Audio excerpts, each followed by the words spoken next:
Benapole custom house জামে মসজিদের খতিব ছিলাম। ইসলামী বিচার ব্যবস্থার উপর কথা বললাম। কেন আমি জুমার খুতবা আল্লামা সাঈদীর নাম নিয়েছি?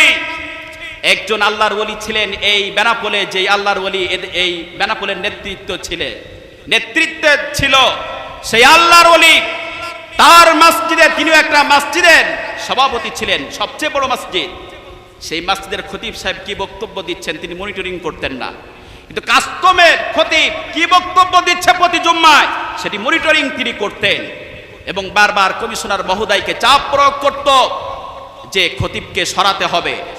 আমি যখন ইসলামী বিচার ব্যবস্থার উপর কথা বলেছি, কোরআনের ফাঁকে আল্লামা সাঈদের নাম নিয়ে কথা বলেছি, সেদিন সেই আল্লাহর ওলি তিনি বিদায় হয়ে গিয়েছেন।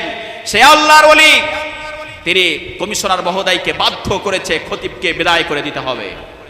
আমি সেদিন বলেছিলাম যে আল্লাহ ইন্টারভিউ দিয়ে যেই বেনাপোলে তুমি আমাকে নিয়ে এসেছো ইন্টারভিউর মাধ্যমে, ওই বেনাপোলে তুমি আমাকে আবার আসার সুযোগ করে দিও। আল্লাহ তাআলা আমাকে আসার সুযোগ করে দিয়েছেন। প্রিয় ভাইরা, আজকের বিষয়ের সাথে সেই বিষয়টি সম্পূর্ণ রিলেটেড বলে এই কথাটি আমি বলে ফেললাম মনের অনিচ্ছায়।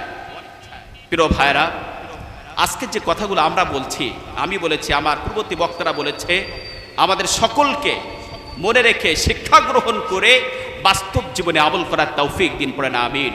ওয়াসসালামু আলাইকুম ওয়া রাহমাতুল্লাহি ওয়া বারাকাতুহু।